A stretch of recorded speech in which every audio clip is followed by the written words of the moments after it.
क्या हुआ देविका? क्यों इतना भावुक हो रही हो आज? आज तो तुम्हारा जन्मदिन है। आज तो तुम्हें खुश होना चाहिए, राघव ने पूछा।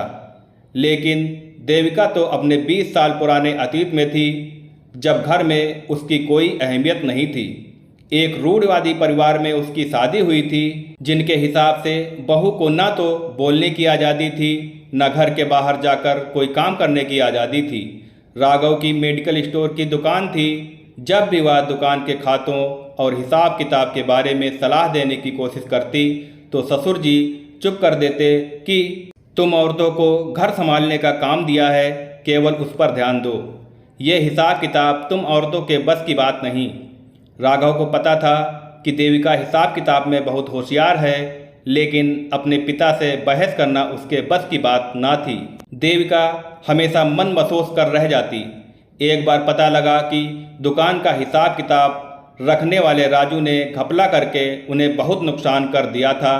ये गबन भी देविका ने ही पकड़ा था, क्योंकि वह राघव से कहकर किसी को बताए बिना कभी कभी हिसाब चेक कर लेती थी। आज देविका अपनी पीठ खुद ही थपथपा रही थी।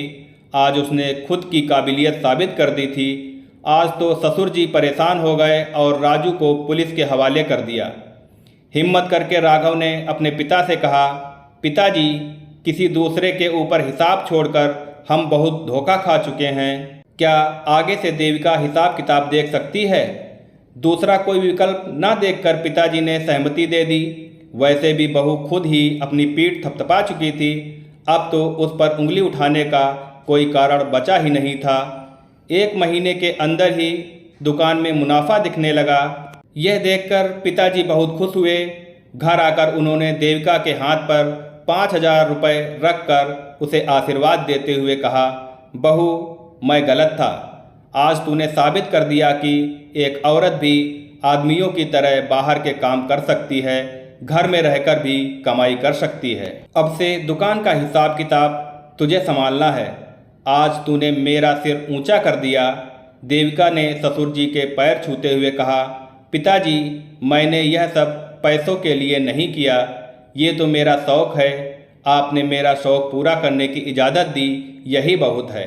शौक़ के साथ कमाई भी हो तो काम करने की ललक बढ़ जाती है बहू। वैसे भी ये मेरा आशीर्वाद है, तेरा पारिश्रमिक नहीं, बल्कि ये तो मैं तेरी मेहनत से खुश होकर तुझे इनाम दे रहा हूँ। यह सब सुनकर देविका की आंखों में आंसू आ गए और पिताजी से बोली, पिताजी, सुना है कि पहली कमाई अपने बड़ों के हाथ में रखी जाती है। मैंने आज तक कभी आर्थिक कमाई नहीं की, ना ही इस बारे में सोचा। ये मेरी पहली कमाई है और मेरे पिता होने के नाते ये मैं आपको देना चाहती हूँ। तूने मेरा दिल जीत लिया बहू। तेरे माता पिता ने तुझे बहुत अच्छे संस्कार दिए हैं। तेरी मेहनत के साथ तेरे संस्कारों ने भी मेरा सिर ऊंचा कर दिया। यह तेरी कमाई है, इसे अपने हिसाब से खर्च कर ले। पिता की बात सुनकर राघव खुशी से उछला। फिर तो आज इन पैसों से आइसक्रीम पार्टी हो जाए। और राघव देविका को लेकर बाजार चला गया। देविका भी सबके लिए अलग अलग उपहार लेकर आई। आज उसके आत्मसम्मान की जीत हुई थी, जिससे वह आत्मविश्वास से भर गई थी। अरे देविका, कहाँ खो गई? चलो आज तो हम डिनर भी बाहर करेंगे और फिर आइसक्रीम भी खाएंगे।